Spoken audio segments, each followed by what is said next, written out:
존경하고 사랑하는 우리 독자 여러분 반갑습니다. 여러분의 천만 라디오 세대입니다. 지금 코스피 코스닥이 아주 좀 엇갈리고 있습니다. 코스피는 조금 오르고 있어요. 0.2% 정도 현재 오르고 있고 코스닥은 0.45% 현재 빠지고 있습니다. 코스피 보니까 개인들이 3,400쪽 정도 매도하고 있네요. 외국인이 7,800억 정도 매수하고 있고 기관도 한 4,300억 정도 매도를 하고 있습니다. 코스피 상위 종목 보니까 삼성이 한 2.3% 있고 오늘 하이닉스 야 장난 아니네요. 오늘 또 6.18% 오르고 있습니다. 그리고 우선주 3.3%, 현대차 0.4%, 그리고 기아도 0.2%, 셀트리온 0.1%, LG전자 0.1% 이렇게 오르고 있어요. 떨어지는 종목을 보니까 LG엔솔은 1% 빠지고 있고 지금 삼바가 지금 0.2% 빠지고 있고 LG화학 1.1%, SDI 0.5, 네이버 1.2, 포스코홀딩스 현재 1.2% 정도 현재 빠지고 있습니다. 포스코 퓨처엠도 한 1% 정도 현재 빠지고 있다. 그렇게 보시면 되고요.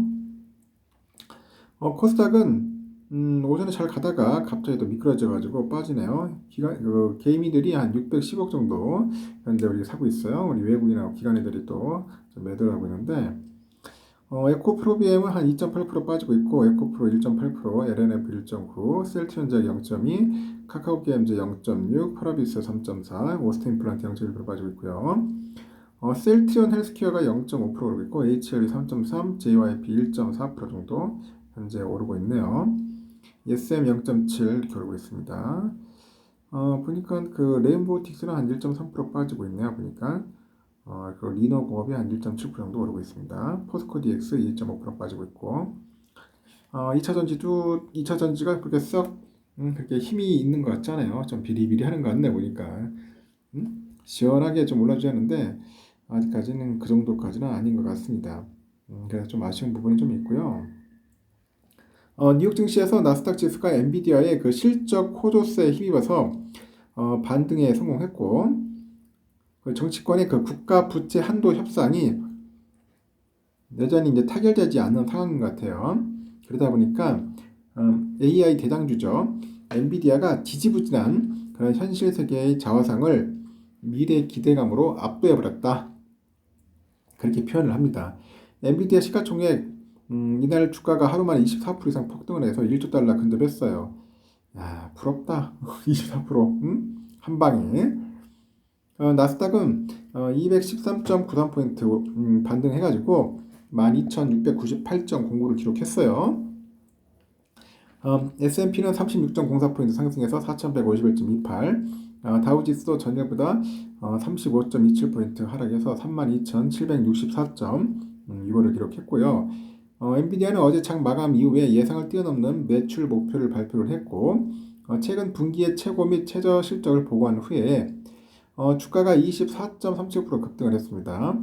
AI에 사용되는 그 엔비디아 칩의 그 수요가 폭발적으로 늘고 있다는 분석이 이어지다 보니 이 회사의 시가총액은 말 그대로 1조 달러에 근접을 한 겁니다. 엔비디아의 상승으로 AI 그 테마를 따르는 다른 칩메이커들도 상승세에 동참을 했고 AMD가 11.16% 상승을 했고 TSMC 3.4% 올랐어요. 기술 혁신이 경제 둔화나 금리 인상이라는 명풍을 능가할 수 있는 것이 거시적인 관점이다.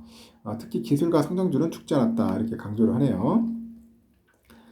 엔비디아발 훈풍이 꿀꿀한 그런 부채 협상 소식을 지운 분위기이지만은 워싱턴의 소식도 마냥 지지부진하진 않았고 제니 옐런 재무장관이 경고한 6월 1일이라는 디폴트 시한이 빠르게 다가오면서 협상이 계속됐고요. 로이터에 따르면 의회 지도자들하고 바이든 간의 그 회담은 목요일에도 진행됐습니다. 일단은 그 소식통에 따르면 양측은 이제 700억 달러의 그 지출에 동의하기만 하면 타결을 기대할 수 있는 수준이라고 합니다.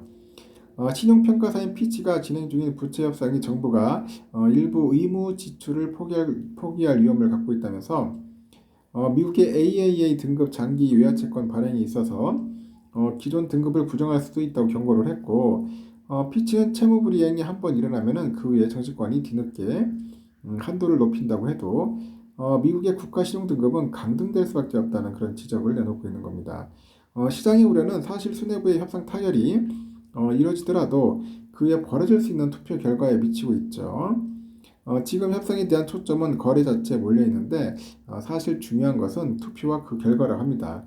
협상이 비준되더라도 의회 표결에서 뒤집힐 가능성이 높다는 게 위험성을 높이고 있고 지적을 하는데 대체로 2008년 구제금융 패키지는 여야에게서 타결됐지만은 이후에 하원에서 이뤄진 첫 표결에서는 부결이 돼가지고 금융시장에 큰 충격으로 이어지는 거죠. 부채 협상 타결 전망에도 불구하고 디폴트 시한이 다가오다 보니까 위험을 직접적으로 반영하는 국채 수익률은 급등을 합니다. 1개월 만기 그 트레저리 빌 수익률이 2001년 이후 최고치를 잠시 경신하다 보니까 장중에 6% 정도 급등을 했고 6개월물은 역대 최고치인 5.48까지 오릅니다. 단기물 대표인 2년물은 이날 전일보다 19.2bp 올라서 4,535까지 올라서 거래되고 있어요. 장기물은 10년물의 경우 10.2bp 상승해서 3.821까지 올라 있고 채권 보유자들이 만에 하나 생길지도 모를 그 채무 불이행 가능성을 염려해서 비중을 축소하면서 채권 가격이 낮아지고 있다는 것 같아요. 하지만 디폴트 위험을 반영하는 미국 국채 수익률하고 수익률과는 반대로 안전자산인 금값은 전혀 반대로 움직이고 있다 하죠. 당초 금값은 오름세는데 최근 협상이 타결될 것이라는 전망이 우세하다 보니 금 수요가 약화돼서 가격은 두 달 만에 최저 수준으로 떨어졌어요. 금 선물 가격은 전년보다 1.23% 떨어져서 온스당 1940.3달러 거래되고 있습니다. 도이치뱅크는 한국은행이 내년 초부터 금리 인하에 나설 수 있다고 전망을 하는데 도이치뱅크의 연구소에서 그래요. 한국은행의 정책적인 피벗이 미국의 연방준비은행과 함께 올 것이라고 기대한다. 이렇게입니다. 수축 측면에서 바닥을 쳤다는 몇 가지 징후가 있지만은 이 반등 측면에서는 우리는 4분기까지 예상하지 않는다고 하고 성장에 대해서는 더 약세일 거라는 전망을 가지고 있고 중앙은행이 금리 인하를 시작할 때까지 한국 원화가 큰 변동 없이 유지될 것이라고 합니다. 한국은행은 전일 3회 연속 금리 동결을 발표했어요. 한국의 기준금리는 3.5%로 오른 후 수개월간 동결 상태를 유지하고 있다. 이창용 총재가 CNBC 인터뷰에서 한국의 물가 상승률이 여전히 목표치인 2%를 상회하고 있고 기준금리 인하를 논의하는 것은 시기상조다. 이렇게 얘기를 하는 것 같습니다. 일단 우리 삼성전자는 잘 오르고 있는데 좀 아쉬워요. 더 올라야 하는데 지금 강한 힘은 약간 좀 아쉽지만은 그래도 뭐 이 정도면 양호하다. 뭐 7만 정도 돌파했어요. 돌파했고 현재 외국인들이 한 620만 주 신나게 사고 있습니다. 한 이렇게 들어와야 돼요. 한 600만 주, 700만 주, 한 1000만 주씩 사줘야 하는데 우선주도 올라오고 있는데 우선주가 좀 약간 비리비리하네. 지금 내가 볼 때 6만 원 정도 돌파를 했어야 하는데 아직까지 그렇지 않는 것 같고 59,700원까지 갔어요. 5700원까지 현재 외인들이 더 들어오고 있습니다. 68만 주. 이렇게 해서 현재 삼성전자는 올라가고 있다. 참고하시면 되겠습니다.